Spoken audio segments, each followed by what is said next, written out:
Anyway, ayun nga mapangga, no? Pwede kayong na tumawag sa akin, no? Pwede kayong tumawag through Messenger. Pumunta lang kayo sa Facebook page ng Energy FM at sabihin nyo lang doon, Chairman, tawagan mo ako. Oo, nagdademand ako, tawagan mo ako. Mag-PM ka lang, ha?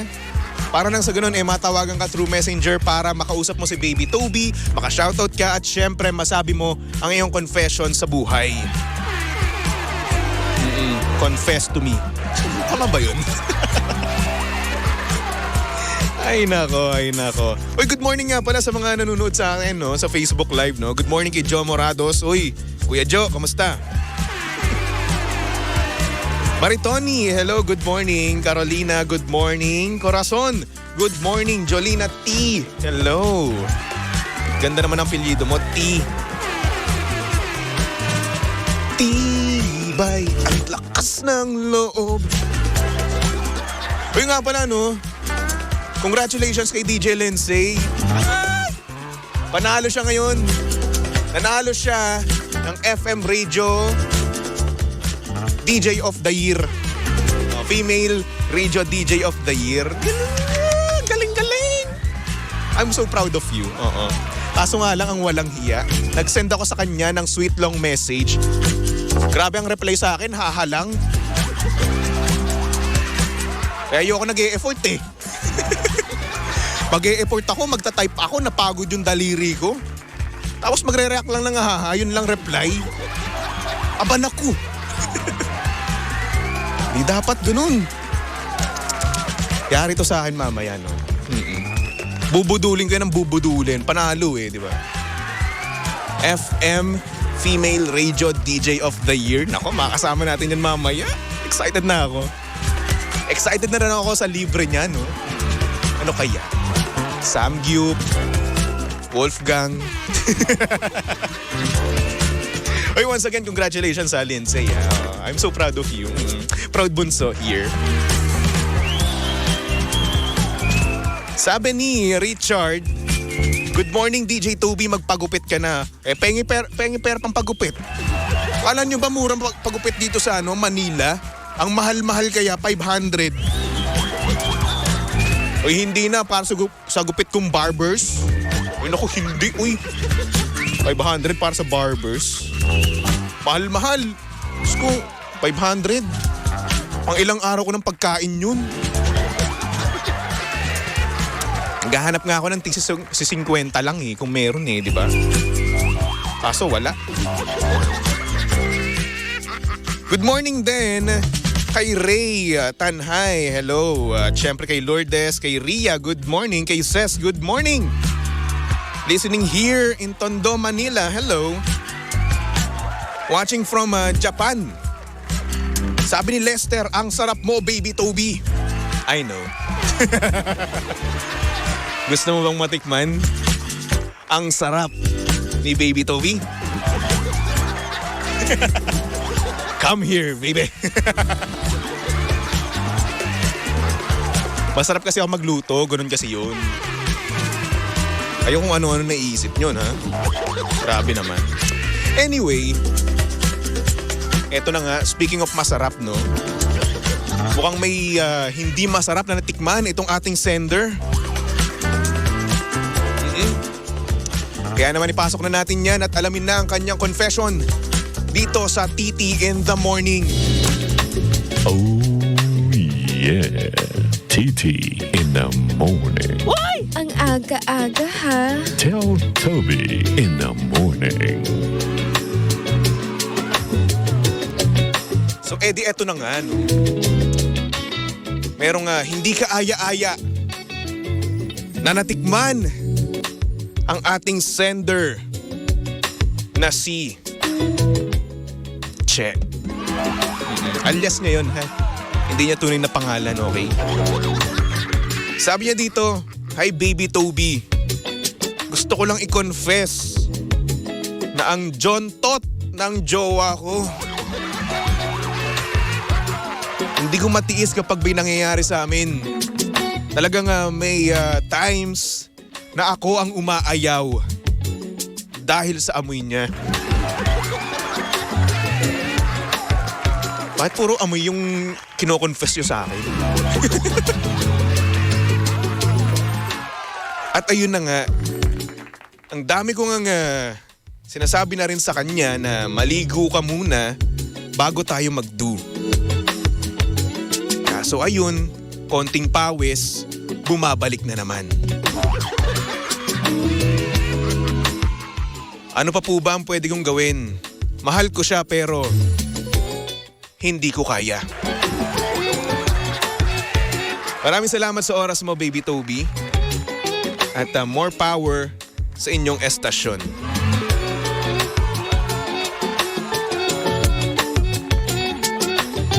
Grabe naman. Kayo ba, Panggano? Matanong ko lang. Ano ang gagawin nyo kapag kayo ay may jowang may amoy? Diba? Kapag, like for example, magdudu kayo, diba? Mag-woody woodpecker kayo. Whatsoever. Anong gagawin nyo? Ano sasabihin nyo? Ano ibibigay nyo sa kanya?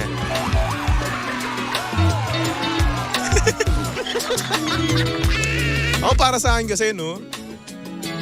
Wala. Oo. Like for example, sige kapag sobra na yung amoy niya, gagawin ko lang, maligo ka naman, ganun.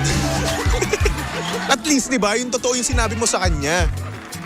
Hindi mo na i-sugarcoat. Baka si mamaya, pag sinugarcoat mo pa yun, di ba, mali pa yung maisip niya, di ba? So yun, sabihin mo lang yung totoo, yun yung para sa akin, no? Pag mabaho yung kilikili niya, sabihin mo, ang baho-baho na kilikili mo. Kapag maaraw, di ba? Tapos, alam niya, pawis-pawis, di ba? May amoy, di ba? Sabihin niyo, maligo ka nga dun. Amoy sinigang ka na. Di ba? Para sa akin, mas okay pa rin yung real talk, no? Bakit? Eh kasi, alam mo na, at least alam niya yung totoo, hindi yung peke. Di ba? Sabi ni Lynn Nicole, paliguan ng deodorant. Pwede rin naman yun, no? Di ba? Kung hindi siya nagde-deodorant, sabihin mo, bigyan mo, regaluhan mo sa Mansari nyo, di ba?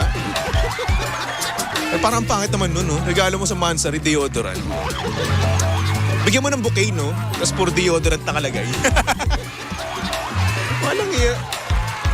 Pero paano nga, no? Yung tipong ayaw mong maka-offend ng jowa mo, no? And at the same time, ayaw mong hiwalayan siya. Dahil parang para sa'yo, ang liit-liit ng rason na dahil lang sa amoy niya, no? Na pwede pa namang i-work out, no? Kahit papaano. Oo, pwede. Baka kasi mamaya may bacteria siya sa di ba? Sa katawan niya. Well, ang amoy naman talaga is bacteria, no? Na namumuot sa ating katawan, di ba? So, ayun. I think pwede pa siyang i-cure, no?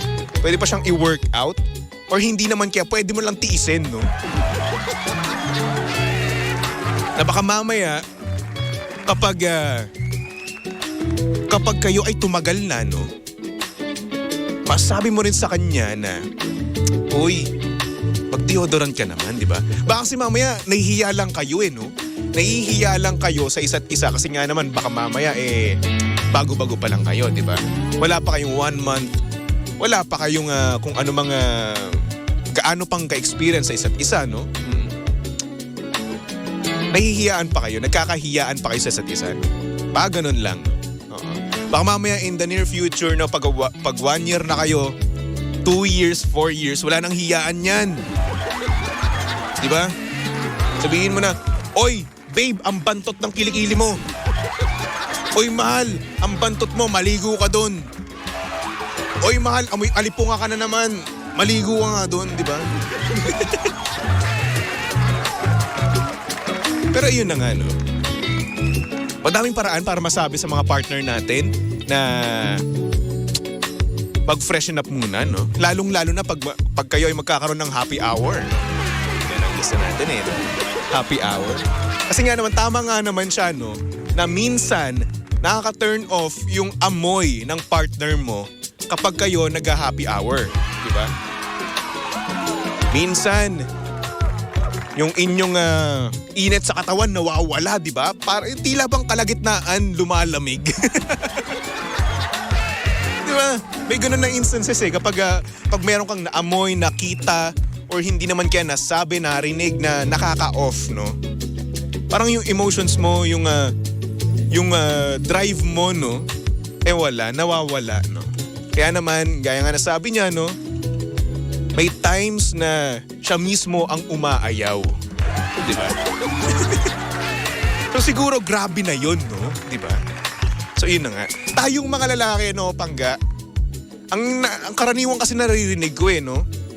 Babae ang nagwawash, babae dapat ang laging malinis, pero hoy, dapat tayo din. Tayo din mga lalaki, no? Yang junjun mo. Yang kilikili mo. Di ba? Yung kasingit-singitan mo. Hilurin mo, linisin mo. Di ba? Yang batok mo. Mag-toothbrush ka, mag-mouthwash ka. Di ba? Respeto na rin natin to sa ating mga partner, no? Kapag tayo ay magkakaroon ng happy hour. Di ba? Sabi nga ni Pachi, hygiene first. Di ba? Kailangan may proper hygiene tayo. Kasi pag wala, no? May sakit tayo. Di ba? Mahawaan natin yung partner natin, di ba? Kailangan malinis dapat muna tayo, no? Maghilod, di ba? Sabon, ang mabango, deodorant, di ba? Ganoon. At wash, okay? Nakakaya naman, napakaganda ng girlfriend mo. Napakabango ng girlfriend mo. Napakaayos ng girlfriend mo. Tapos ikaw hindi ka mag-aayos sa sarili mo. Hindi ka mag-e-effort na magpabango, maligo, mag-deodorant, diba? Bago kayo mag-happy hour. Maya naman tayo, guys. Okay, maya tayo sa ating mga napakaganda, napaka-sexy na girlfriend, okay? Ay nako. So sa ating sender, no? Good luck sa'yo. Sana naman magkaroon ng proper hygiene, no? Ang iyong boyfriend, di ba? Tayaan mo, naayos pa yan, yung amoy na yan. Pwede pa yung maayos, pwede pa yung mawala, no? Oo. Pero good thing, no? Na hindi mo siya inaayawan, hindi mo siya inaalisan, binebreakan dahil lang sa kanyang amoy. Nice one. Mahal mo talaga siya, di ba? Good job. Oo. Hira lang yung ganyang babae, no? Kahit na anong baho ng kanyang boyfriend, hindi inaalisan. Good job. Dahil dyan, may piso ka sa akin. Sabi ni May, regaluhan mo ng 1 kilong tawas, baby Toby. Ba't ako? Ba't ako magre-regalo? Yung girlfriend na lang. Diba? Kaya nga sabi ko kanina, no? Bouquet ng deodorant or hindi naman kaya bouquet ng tawas. O, pwede. Diba? Lalo pa ngayon, no? Sobrang init. Ano pa kaya yun? O, kahapon nga lang eh. Tsaka nung isang araw, diba? Nakaangkas ako sa motor. Usually kasi kapag nagmo-motor, di ba, yung hangin presko, di ba? Yung dumadampi sa yung hangin presko. Pero kahapon at nung isang araw, hindi. Parang nag-transform yung yung hangin sa oven. Apakainit, par. Sobra. Ay nako, sabi ni Ami, pag mahal mo, di ka mahihiya sabihin kasi mas masakit pag iba pa nagsabi sa kanya. Actually, oo. Diba? Dapat ikaw na mismo, na partner niya, na mahal niya sa buhay, diba? Sa iyo na dapat manggaling yun. Diba? You can talk to your partner in a nice way, sabi ni Pachi, diba? Pwede rin naman real talk, diba? Oy, ang baho mo. Nice way dapat, oo. Masinsinang usapan, diba? Tama kayo dyan, very, very, very good, diba? Ang tinun nyo palang kausap, no? Paminsan-minsan. Kapag hindi nyo ako niloloko, pag hindi nyo ako sinasaktan, di ba, na walang jowa, no? Ang galing nyo pala kausap, tinun nyo pala. Anyway, sender good luck, no? At maraming salamat sa pag-confess mo dito sa Tell Toby in the Morning. Ay, nako. Tawas. Kanta yun eh. Nakalimutan ko lang. May kinakanta ako dati nung bata ako. Na-involve yung salitang tawas. Tawas na durog, na may putok, ganun. Nakalimutan ko lang yung lyrics, no? Shoutout nga pala sa mga sa mga nakaka-relate dun sa kantang yun. Tawas na durog, na may putok, ganun. Nakalimutan ko lang talaga. Pasensya na, ha? Bata pa ako nun eh. Elementary nung naglalaro ako sa bukid. Anyway, Pangga, magbalik tugtugan muna tayo for our next song. Here's a song from Hale, titled Blue Sky. Ayan. 'Cause there's a blue sky waiting tomorrow. Para na rin to sa ating sender, no? Maamoy mo rin ang kapayapaan. Tumutok lang dito sa estasyong same pero iba. We are number 106.7 Energy FM. Pangga, huwag mo sabihing radyo. Sabihin mo